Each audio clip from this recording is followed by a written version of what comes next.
तो हेलो बच्चों, मेरा नाम है Harsh Tripathi and you are watching the ST maths. आज हम लोग एफआरबी सीरीज के इस वीडियो में डील करेंगे ट्रायंगल्स, जिसमें सबसे इंपॉर्टेंट थ्योरम जो आपके कोर्स में है थेल्स थ्योरम या बीपीटी बेसिक प्रोपोर्शनैलिटी थ्योरम।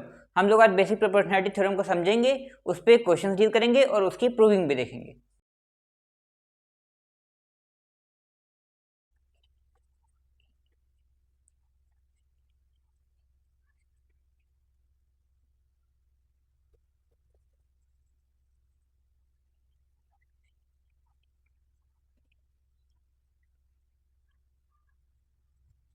तो जो थेल्स थ्योरम हमसे कहती है कि अगर हमारे पास एक ट्रायंगल है ए बी सी और उस ट्रायंगल के हम दो पॉइंट्स को किसी भी दो साइड पे दो पॉइंट लेके ज्वाइन कर दें और जो एक लाइन ड्रॉ होगी डी ई वो पैरेलल होनी चाहिए जो थर्ड साइड हमारी रिमेनिंग है डी सी के। तो थेल्स थ्योरम ये कहती है कि A D upon D B का रेशियो और A E upon C E का रेशियो इक्वल होगा। थेल्स थ्योरम हमसे इतना कहती है खाली कि A D upon D B is equal to A E upon E C. अब इसी थ्योरम को हम लोग प्रूव करेंगे और इस पर हम लोग क्वेश्चन भी करेंगे। तो जैसे आप देख रहे हैं ए बी सी एक ट्रायंगल हमको दे रखा है। अब हमने डी ई एक डी पॉइंट जो ए बी पे लिया और एक ई पॉइंट जो ए सी पे लिया। जब हमने इन दोनों को ज्वाइन किया तो एक डी लाइन बनी जो पैरेलल है बी सी के। ठीक, अब हमने ई से एक परपेंडिकुलर ड्रॉ किया ए डी पे और ऐसे ही डी से एक परपेंडिकुलर ड्रॉ किया ए ई पे। सिमिलरली हमने बी को ई से ज्वाइन किया और सी को डी से ज्वाइन किया। अब हमको ये पता है कि अगर हम ए डी ई का एरिया निकालना चाहें और हम बेस ए ई को मान लें तो हमारी परपेंडिकुलर जो हाइट है वो है डी एम और जो बेस होगा वो ए ई। तो हमने क्या किया, area of triangle A D E equal to half base into height. Half base हमारा क्या है ए ई और हाइट क्या है D M, A E into D M.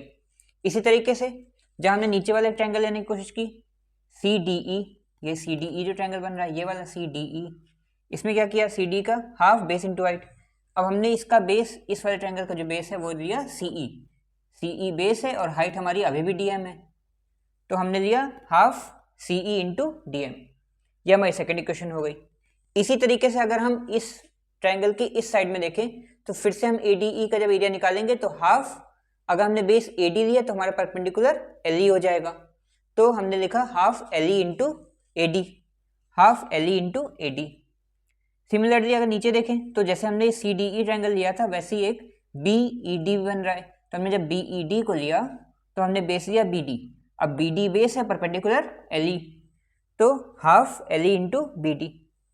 अब हमको ये पता है कि ए डी का एरिया दोनों बार हमने निकाला तो दोनों का एरिया सेम होगा और ये जब दोनों पैरेलल लाइन है, हमको ये बात पहले से नाइन्थ में पता थी कि अगर दो पैरेलल लाइन है उनके बीच में दो ट्रायंगल बन रहे हैं तो उनके एरिया इक्वल होते हैं।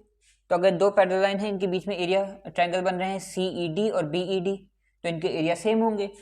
तो हम ये लिख सकते हैं कि ए डी ई का एरिया ए डी ई के इक्वल है, सी डी ई का एरिया बी ई डी के इक्वल है।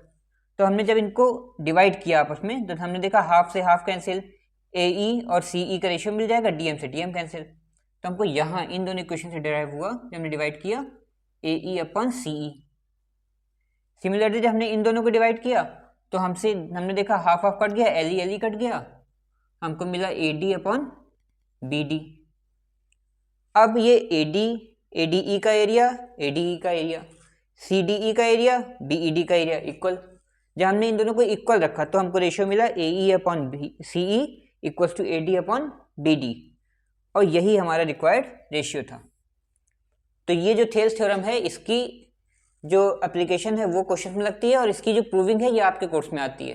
तो ये जो प्रूविंग है इसको बहुत इंपॉर्टेंट तरीके से आपको समझना है और खुद से भी ट्राई करना है। तो अभी अभी हम लोग ने थेल्स थ्योरम को समझा और उसकी प्रूविंग को देखा। अब जो सेकंड थ्योरम आपके कोर्स में है वो है कन्वर्स ऑफ थेल्स थ्योरम, मतलब थेल्स थ्योरम का उल्टा। तो कन्वर्स ऑफ थेल्स थ्योरम क्या कहती है, सबसे पहले अभी हम देखते हैं कि अगर ये ट्रायंगल दे रखा है ए बी सी और इस ट्रायंगल्स की दो साइड जो है उन पे दो पॉइंट है डी ई। अगर हमने डी ई कंस्ट्रक्ट की और हमको थेल्स थ्योरम ने कहा था कि A D upon D B और ए ई अपॉन ई सी होता है। कब होता है, जब डी ई पैरेलल होगा बी सी के। But converse of Thales theorem में हमसे ये कहा जाता है कि अगर A D upon D B equal है ए ई अपॉन ई सी के, अगर ये हमको ये इसका रेशियो गिवन है कि इक्वल है, पहले से गिवन है कि AD अपॉन DB और AE अपॉन EC इक्वल है, तो हम by converse of Thales theorem ये कह सकते हैं कि DE is parallel to BC। ठीक, थेल्स थ्योरम में क्या कहा था कि ये जो DE लाइन है ये पैरेलल है BC के, but converse of Thales theorem में क्या कहा कि अगर रेशियो इक्वल है तो ये पैरेलल है, तो इसका उल्टा है। बस हमको ये समझना है कि DE जब पैरेलल होगी BC के तो हम by Thales theorem AD upon DB और AE अपॉन EC का रेशियो इक्वल दिखा सकते हैं। बट अगर AD अपॉन DB और AE अपॉन EC का रेशियो इक्वल है तो हम by converse of Thales theorem ये कह सकते हैं कि जो DE लाइन है वो पैरेलल है BC के। जो हमारे पास थेल्स थ्योरम पे बेसिस से क्वेश्चन है वो है कि अगर कोई ट्रायंगल है ABC, जो हम लोग यहाँ ड्रॉ करते हैं कि ABC एक ट्रायंगल है ABC और यहाँ पे कोई एक लाइन है DE जो पैरेलल है BC के। अब हम लोग क्वेश्चन पढ़ते हैं। क्वेश्चन में क्या लिखा है कि AD जो है 3.6 है, तो हमने यहाँ पे लिख दिया AD 3.6। फिर AB 10 है, ये जो पूरी AB है ये है 10, ये पूरी AB 10 है। ऐसे ही AE 4.5 है, तो AE के सामने लिख दिया 4.5। और हमसे पूछा है EC की लेंथ और पूरी AC की लेंथ बता दो।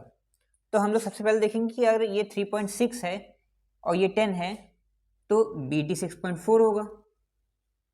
ठीक, अगर ये 10 है पूरा और AD 3.6 है तो BD हमने माइनस करके निकाल दिया 6.4। अब हमारे पास पता है कि AE जो है 4.5 है और EC नहीं पता है, तो हमने EC को लेट किया x। ओके, अब हमको दे रखा है कि we know that DE is parallel to BC। अगर DE पैरेलल है BC के तो हम बाई BPT थ्योरम ये लिख सकते हैं कि AD अपॉन DB का रेशियो AE अपॉन EC के रेशियो के इक्वल है। तो हमने लिखा AD upon DB equal to AE upon EC। अब जैसे हमने यहाँ पे वैल्यू पुट की तो AD हमारे पास आ गया 3.6, BD हमारे पास आ गया 6.4, AE हमारे पास आ गया 4.5 और EC हमारे पास आ गया x।